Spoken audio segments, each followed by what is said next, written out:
네, 안녕하세요. 신박사 인사드리겠습니다. 2022년 8월 17일 신박사의 장마감 복귀 방송 하도록 하겠습니다. 오늘 시장이 좀 약세 마감했죠. 네, 아시아권 증시는 좀 좋았고, 또 장중에 이제 미국 선물이 좀 약세 기조를 좀 보이는 부분도 부담이었던 것 같고요. 외국인의 선물 매도가 좀 거세졌다는 부분도 좀 부담이었던 것 같습니다. 차익 실현이 좀 나온 어떤 시장 흐름들, 최근에 어떤 가파른 반등세 속에서 이제 뭐 당연한 수순인 것 같아요. 예, 이제 차익 실현, 어떤 물량에 의한 어떤 조정 구간이라고 좀 판단이 되고요. 이런 구간에서 뭐 종목별 흐름이죠. 오늘 뭐 현대차 그룹 쪽에서 이제 자율주행 사업부 분사 보도, 한 언론사 단독 보도로 인해서 이제 이쪽 그룹주가 이제 또 급나가는 형태가 좀 나와졌고, 역시 이제 주도 업종은 강했습니다. 특히나 이제 2차 전지 쪽 LNF라든지 또 전해질 업체 엔캠은 바닥권 탈출하면서 14%나 급등했거든요. 결국 이제 2차 전지 섹터가 이제 지금 현재 가장 강한 어떤 그 주도 업종이라는 거를 여실히 좀 보여주면서 결국 이제 시장에서도 업종별로 차별화되는 흐름이 나타나고 있습니다. 이런 부분들 오늘 좀 아쉽지만 바이오 섹터는 좀 조정을 받았죠.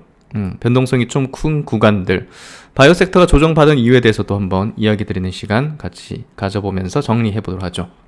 지수 마감부터 해보도록 하겠습니다. 코스피 지수 오늘 0.67% 약세 2516포인트 마감했고요.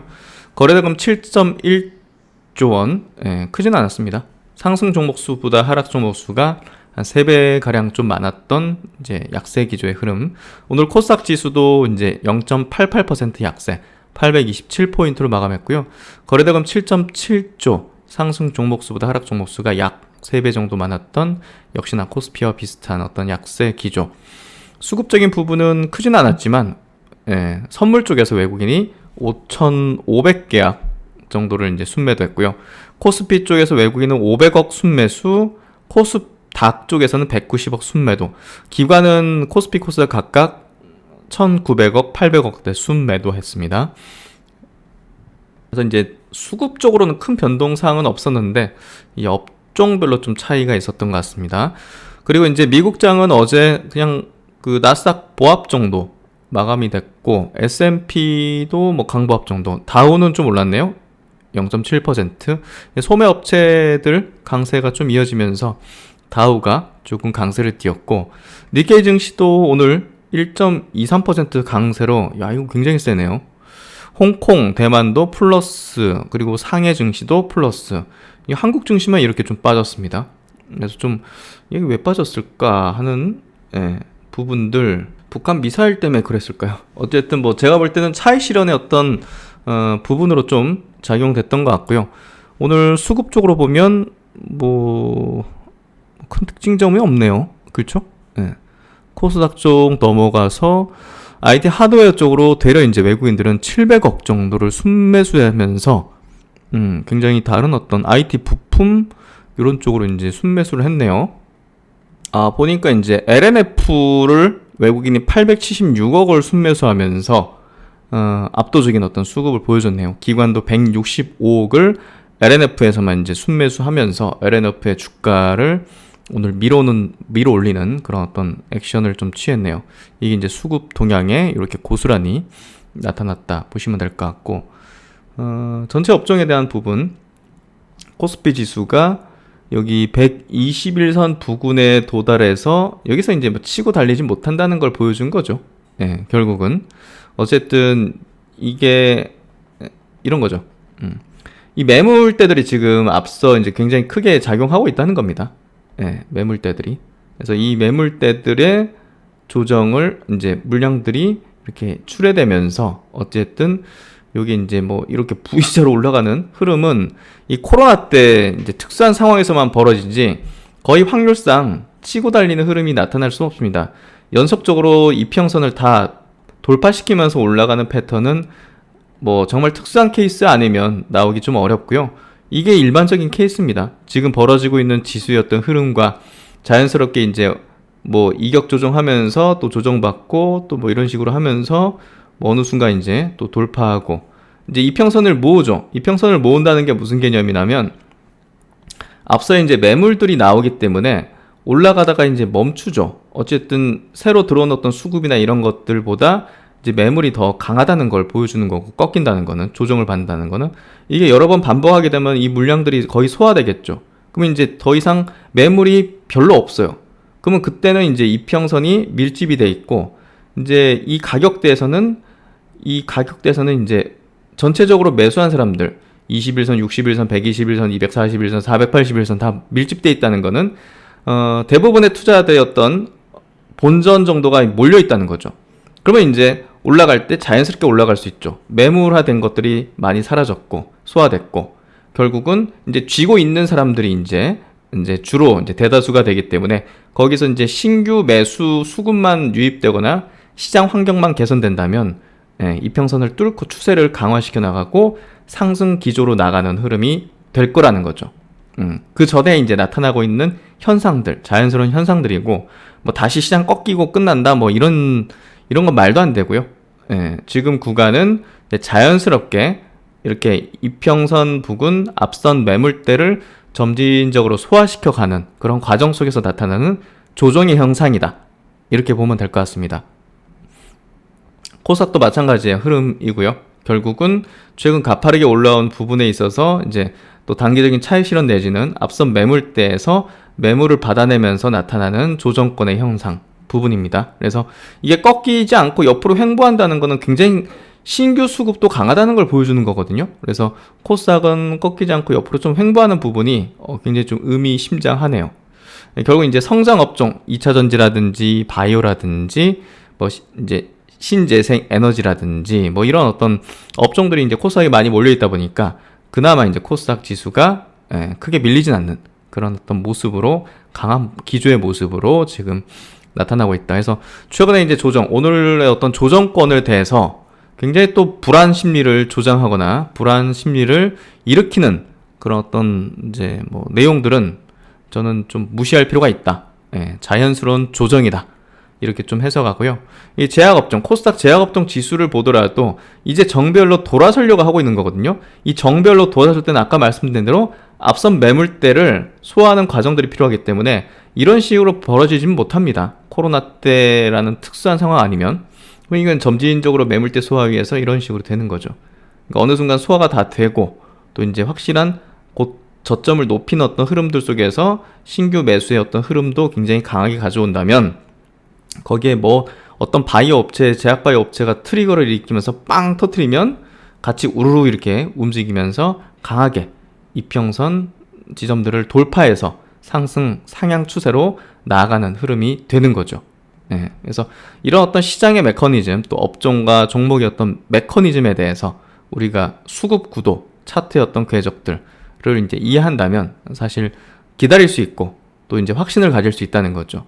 단순히 매일마다 흔들리는 그런 파도와 같은 그런 것들에 너무 휘둘리거나 감정 소진을 하게 되면 어느 순간 아이고 뭐 본전 안내 하면서 던져버리는 그런 어떤 아주 악수를 두게 되는 이제 개미 투자자의 어떤 불관 행동을 할 수밖에 없다는 거죠. 그래서 시장이 작동되는 어떤 원리들을 기반으로, 바탕으로 우리가 해석을 해내야 되고, 또 차트를 해석해내야 되고, 수급 구도, 또 전체 매크로 흐름과 함께 결합시켜가지고 또 해석할 수 있는 그런 능력을 기르는 게 굉장히 핵심적이다, 이 얘기를 좀 강조드리고 싶습니다. 그래서 오늘 같은 날은 이제 투자들이 이제 기대를 좀 많이 품고 있다가 아이고 이렇게 또 오랜만에 또 조정받으니까 또 기분 상하잖아요. 그래도 탄탄한 어떤 기준과 철학을 갖고 있는 사람들은, 투자들은 이런 구간을 보다 더 면밀히 체크하면서 여기서 어떻게 하면 보다 더 수익률을 높일 수 있을까라는 긍정적이고 또 건설적인 방향으로 이제 오리엔트 하는 거죠. 이 어떤 생각을. 그럼으로써 이제 결국은 차이를 낳게 되는 거죠. 일반 투자자들과. 그렇죠.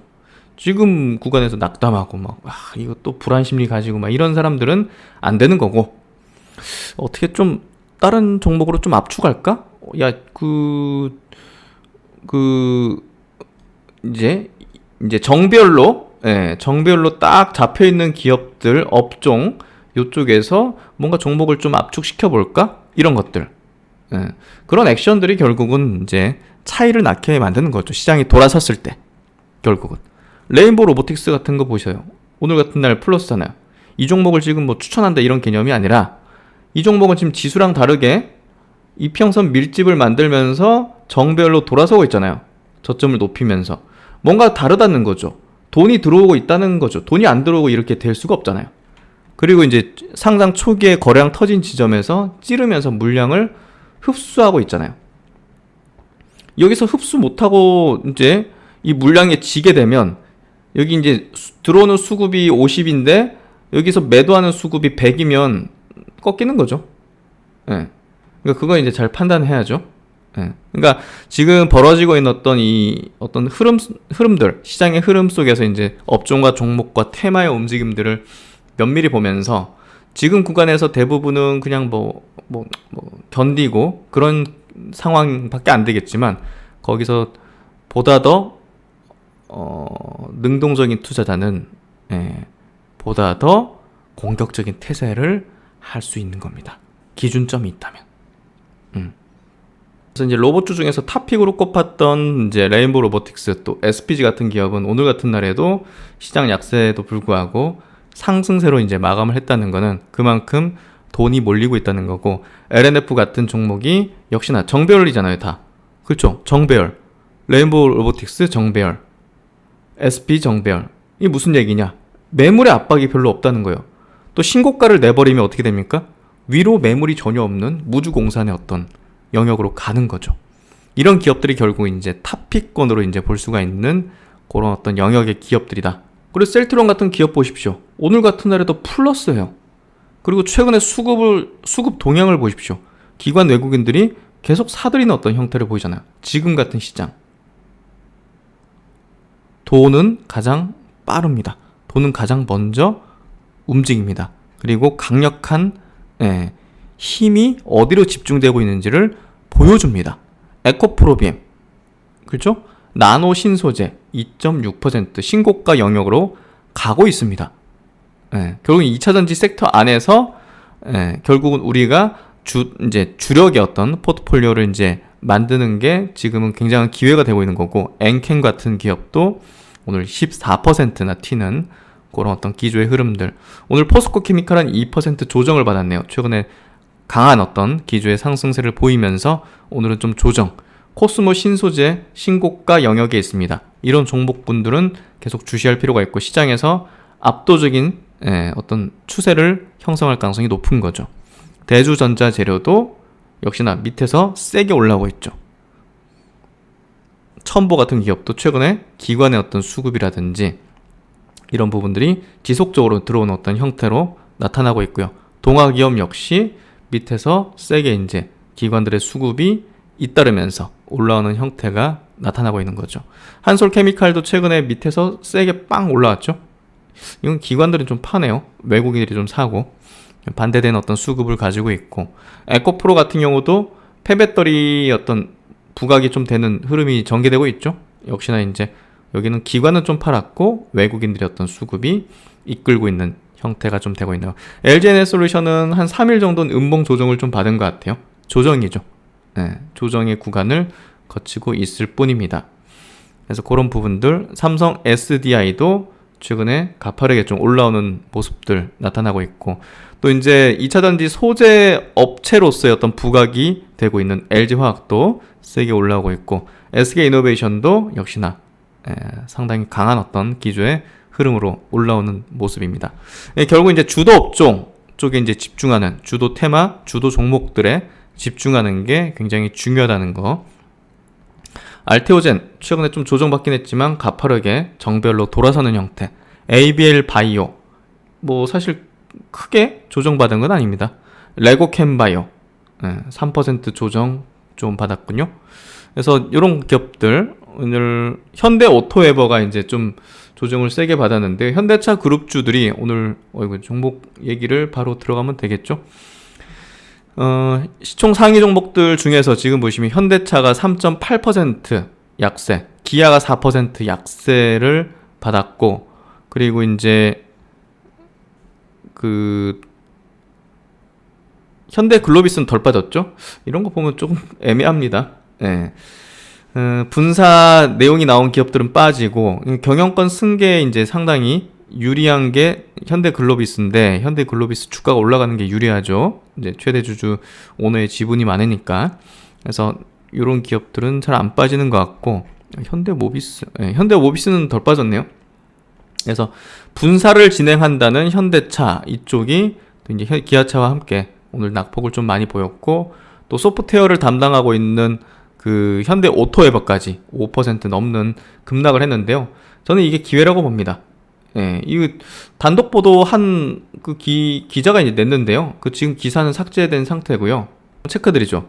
현대차 자율주행 사업부 분사 추진해서 한국경제TV 단독 보도, 지금 삭제되어 있는 것 같은데, 현대자동차가 연구개발본부 내에 있는 자율주행 사업부를 별도 법인으로 분사하는 방안을 추진한다. 미래차 시장 선점을 위한 핵심 인재를 확보하는 한편, 최근 인수한 자율주행 스타트업 42닷을 중심으로 자율주행 사업을 재편하려는 의도로 해석이 된다. 그래서 이 자율주행 스타트업을 인수한 게 꽤나 좀 움직임을 보인 거거든요. 그래서 이 기사의 어떤 그 사실 여부는 지금 밝혀지지 않았기 때문에 사실 이걸 가지고서 투자 판단 내리는 건 적합하지 않은 것 같고요. 또 이제 분사한다는 거는 물적 분할로 이렇게 시장에서는 또 해석을 하고 또 악재로 받아들이는 경향이 있다 보니까 그냥 조건 반사식으로 이렇게 하락을 해버린 거죠. 그래서 제가 볼 때는 그게 되려 이제 이 기업에 대한 사실 그 오판이 아닌가 싶습니다. 네. 현대차 사정에 정통한 투자은행 관계자는 현대차가 기존 자율주행 사업부를 떼내서 자회사 형태로 가져가는 방안을 내부적으로 검토하고 있다. 최근 인수한 42닷과 합쳐서 그룹 자율주행 사업을 재편하는 방안이 유력하게 검토되고 있다. 현대차의 자율주행 사업부는 모빌리티 기업을 표방하는 현대차의 핵심 사업 조직 중 하나다. 42닷은 현대차와 기아가 최근 인수한 자율주행 소프트웨어 기업으로 현대차 모빌리티 총괄 본부를 이끌고 있는 송창현 사장이 세운 회사다. 현대차가 자율주행 사업부 분사를 추진하는 것에는 미래차 시대를 대비해서 우수한 연구개발 인력을 발빠르게 선점하려는 의도도 담겼다. 전 세계적인 미래차 인재 전쟁이 시작된 가운데 자율주행 부서를 따로 떼어서 별도 법인으로 두면 인력 채용과 관리가 한층 수월해지기 때문이다. 뭐 사실 이해 가능하긴 하죠. 그래서 이제 그 한 자동차 연구위원은 분사를 할 경우에는 결과적으로 우수한 인력을 높은 임금을 주고도 채용하기가 유용하기 때문에 해서 일단 현대차가 미국 자율주행 기업 앱티브와 세운 합작법인인 모셔널과 협력도 기대를 해볼 수 있다는 내용으로 지금 얘기를 하고 있고, 이게 또 현대모비스 모듈 사업 분할 검토를 한다는 얘기가 나오고 있었잖아요. 그래서 이거 지배구조 개편 본격화되는 거 아니냐는 식으로 나오면서 지배구조 개편에 또 우호적인 어떤 시장의 반응을 이끌 수 있는 글로비스나 현대모비스는 오늘 뭐 안 빠지고, 이게 그 현대차하고 기아 중심으로 이제 오토에버까지 이제 빠지는 그런 흐름 보였는데요. 제가 이제 판단하기에는 이제 가치 판단이고 주관적인 판단이긴 하지만 이걸 물적 분할이나 이런 방향으로 좀 해석을 해가지고 이 기업에 대한 주가 이제 뭐 물량을 던지거나 하는 것들은 제가 볼 땐 지금 현 시점에서는 적절치 않은 액션이라고 봅니다. 사실 하반기에도 실적 흐름은 굉장히 우호적으로 지금 이어갈 걸로 거의 뭐 보여지고 있고, 또 이제 글로벌 시장에서의 어떤 전기차 판매 순위도 지금 테슬라 바로 밑에서 공고한 어떤 2위, 3위권을 유지하는 그런 어떤 기조를 보이고 있는 측면에서 본다면 사실상 이런 내용을 통해 가지고 이런 어떤 이벤트성의 어떤 내용을 토대로 주가가 조정을 세게 받는다. 전 되려 기회가 아닐까 싶습니다. 어쨌든 현대차 그룹주에 대한 실적 모멘텀은 올해 하반기가 좀 피크를 찍을 가능성이 있다는 얘기를 계속 드려왔고, 그런 부분에서 본다면 우리가 장기적인 관점이 아닌 약간 좀 단기 실적 모멘텀을 따진다면 하반기에 어떤 좋은 어떤 주가를 노리는 차원에서는 저가 매수의 기회 어떤 구간이 아닐까 싶습니다. 그리고 장기적인 관점으로 보더라도 현대오토에버 같은 기업 그룹 내에서도 소프트웨어 또 자율주행 어떤 관련된 사업을 주로 담당하게 될 해당 기업에 대해서는 이것 때문에 뭐 부정적인 어떤 우리가 시각을 가지고서 전략에 담아낼 필요는 없을 것 같다. 이렇게 좀 저는 이야기를 드리고 싶고요. 그래서 이제 현대차 그룹의 이번 소프트웨어 역량 강화를 위한 어떤 투자하고 현대모비스에 대한 어떤 사업 구조 재편 이 부분에 대해서 한번 리포트 보면서 체크해드리면요. 현대차 그룹이 지금 1조 원을 투자했습니다. 지금 현대차 그룹이 지금 하고 있는 행보 자체는 글로벌 자동차 메이커 쪽에서도 가장 공격적인 축에 속하는 그런 이제 행보를 지금 하고 있다는 걸 우리가 이해할 필요가 있습니다. 그래서 뭐 특히나 이제 비교 대상이 이제 일본의 자동차 회사들인데 이런 쪽으로 거의 지금 일본은 뭔가 좀 추진을 못 하고 있어요, 사실. 근데 이제 현대차 그룹은 이 정의선 회장이 이제 이제 총수로 올라오면서는 굉장히 공격적으로 자신이 펴고자 하는 방향으로 완벽하게 해내고 있죠. 그래서 보스턴 다이내믹스 같은 거를 인수한 거 보십시오. 이거 뭐 인수하고 싶다고 인수할 수 있는 게 아닙니다. 이 회사하고 또 이제 현대차 그룹하고 뭔가 접점이 만들어져야 된다는 거죠. 그게 함부로 되는 게 아니라는 겁니다. 그리고 이제 인공지능 역량 확보를 위해서 보스턴 다이내믹스 AI 연구소를 신규 설립해서 5,500억을 투입하는 겁니다. 이거 얼마나 장기적인 어떤 이제 베팅을 하는 건지 우리가 좀 이해할 필요가 있을 것 같고, 특히나 이 현대차 그룹의 미래 신사업 관련된 소프트웨어 개발 의지가 상당히 반영된 투자라는 거, 이 두 건, 포티투다까지 합쳐서 거의 1조 원을 지금 투자를 한 거고, 자동차 로봇, UAM 등 다양한 미래 신사업에 필수적인 게 당연히 소프트웨어 이제겠죠. 그래서 글로벌 소프트웨어도 이제 설립한다, 센터도 설립한다. 그래서 자동차가 전기차를 넘어서 자율주행화되면서 차별화된 IT 및 소프트웨어 기술력이 중요해지는 시기고, 글로벌 완성차들도 관련 투자를 가져가고 있는 상황에서 폭스바겐이라든지 지금 GM 같은 회사들이 자율주행 관련 핵심 자회사를 통해 가지고 굉장히 지금 상용화 속도를 높이고 있다는 겁니다. 폭스바겐이 40조 투자한대요. 현대차도 30년까지 미래 산업 역량 확보를 위해서 23조 원 가량을 투자할 계획인데요. 자율주행에 1.6조, 그리고 모빌리티 플랫폼 1.2조, 커넥티비티 1조 원, UAM 로보틱스 AI에 4.8조 원. 여기 이쪽에 굉장히 많이 투자하네요. 하여튼 기아도 이제 26년까지 이런 전략적인 투자에 5조 원을 이제 배정을 했다고 합니다. 전기차 전용 하드웨어 플랫폼의 성공적인 런칭 후 이제 아이오닉 5 런칭 후 24년, 야 이거 내후년이네요. 국내외 로보택시 상용화 계획을 지원할 수 있는 소프트웨어 역량을 강화할 수 있고, 자동차를 넘어 모빌리티 로봇, UAM 등으로 사업 영역을 확장할 수 있다는 점이 중장기 밸류에이션을 높인다는 내용의 리포팅, 하나증권의 리포팅이고요. 현대차 같은 경우는 밸류에이션 보면 올해 4.8배, 그러니까 밸류에이션도 굉장히 낮은 축에 들어가 있습니다. 현재 현대차는 여기 6배 정도 되네요. 기아가 4.8배. 와, 진짜 저평가라고 이게 표현해야 될지 모르겠지만 하여튼 낮은 밸류를 지금 받고 있는데요. 이게 언제까지 이렇게 이어질 수 있을지 저는 탈피할 거라 봅니다. 하반기에는 이 밸류를 탈피할 걸로 생각을 해볼 수 있을 것 같습니다. 그리고 이제 현대모비스가 쏘알린 지배구조 개편 이슈에서 대신증권에서 나온 리포팅입니다. 지난 12일 날 모비스의 조직 개편 뉴스 보도와 현대차 그룹의 신사업 투자 발표. 당연히 여기서 이제 뭔가 좀 언론에서는 플러스 알파를 뽑아내고자 하겠죠. 뭐가 변하는데, 크게 변하는데, 야 이거 뭐 지배구조 뭐 분사해가지고 뭐 이거 팩트인지는 모르겠지만 어찌됐든 뭔가 좀 뭐 결합된 어떤 형태의 이슈가 좀 나올 수 있는 어떤 떡밥을 많이 던져준 거죠. 그래서 현대 기아의 포티두타 인수, 그리고 보스턴 다이내믹스 AI 연구소 현금 출자, 그리고 모비스가 모듈 부품 생산 자회사 신설을 통한 조직 개편 진행 예정이다. 보도를 통해서는. 그래서 조직 개편의 이유는 생산 자회사 별도 신설 통한 효율성 제고, 협력사 불법 파견 리스크 해소, 기존 법인의 논 캡티브 영업 경쟁력 강화.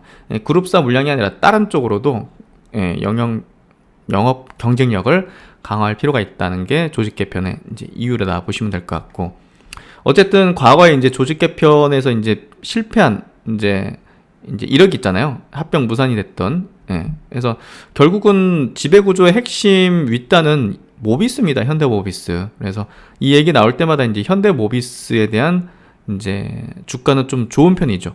결국은 모비스 지분 확대를 통한 현대기아로 이어지는 지배력을 강화할 필요가 있는 거죠. 그래서 오너 일가의 지배력을 강화해야 되고, 지분 구조는 이렇게 되어 있습니다. 현대모비스가 이제 가장 최상단에 있는데, 현대모비스가 현대차 21% 지분 갖고 있고, 현대차는 기아의 33% 지분을 갖고 있습니다. 현대모비스는 누가 갖고 있느냐? 예, 현대제철 계열사들이 갖고 있고, 또 이제 그 정봉구, 예, 정봉구 이제 명예회장인가요 지금? 7.2% 갖고 있거든요. 예. 그리고 이제 작은 비중이지만 현대글로비스, 그래서 모비스 사업 부분을 떼내가지고 현대글로비스와 합병하면 오너가 이제 이 글로비스 지분을 많이 갖고 있잖아요. 지금 정의선 회장이 이제 20%. 그러니까 합병하면 이 모비스 지분을 이제 합병 법인의 지분을 많이 갖게 되니까 그만큼 지배 구조상 좋아질 수 있다. 오너 쪽으로. 그 부분이 이제 핵심이었는데 이제 파토 난 거고. 어쨌든 뭐 이 지배 구조 개편을 언제까지 또 미룰 수는 없는 문제이기도 해요. 그래서 현대모비스가 이 이슈가 나올 때마다 이제 좀 부각되는, 또 이제 글로비스에 대한 어떤 뭐 지배력이라든지 이런 것도 부각이 될 수 있기 때문에 두 기업이 조금 더 이제 이벤트적으로는 좀 수혜를 볼 수 있는 가능성이 있다. 이 정도 좀 정리하면 될 것 같아요. 그래서 오늘 뭐 현대차 그룹주에 대한 얘기가 좀 많이 길어졌는데요. 어쨌든 오늘 외국인과 기관의 동시 순매수 흐름을 보면요, 오늘 LNF가 1,000억 넘게 샀네요. 외국인 기관 합쳐서. 그리고 이제 SK이노베이션이 300억 정도. SK하이닉스도 오늘 수급은 나쁘진 않았던 것 같고, SL, 이 자동차 부품주잖아요. 미국에 진출해 있는, 이게 오늘 굉장히 세게 움직였네요. 그래서 이런 부분들, SL이 현대차 그룹과 GM이 동반 견인한 램프 사업 실적에서 증권사 리포팅도 좀 좋게 나왔고, 실적적인 부분도 우호적인 것 같네요. 어쨌든 이제 미국에 공장 만들고 막 늘리고 전기차 뭐 늘리고 하는 데 있어서 이런 부품단으로 같이 가는 기업들이 또 같이 수혜를 보겠네요. SK가 오늘 3% 오르는 흐름들, 셀트리온도 수급은 계속 좋죠. 애니소프트 오랜만에 여기 동향이 있는데 깨졌네요. 예. 차트 완전 깨진 상태네요. 동진 세미캠 1% 상승. 코스닥 넘어가면 LNF가 1등이고 동진 세미캠도, 근데 조강 ILI 이건 테마 성격의 움직임인 것 같습니다. 제끼는 게 맞을 것 같고, 바이오 플러스 3.8%. 실적 나오는 바이오 섹터의 종목들은 굉장히 좋습니다. 흐름이.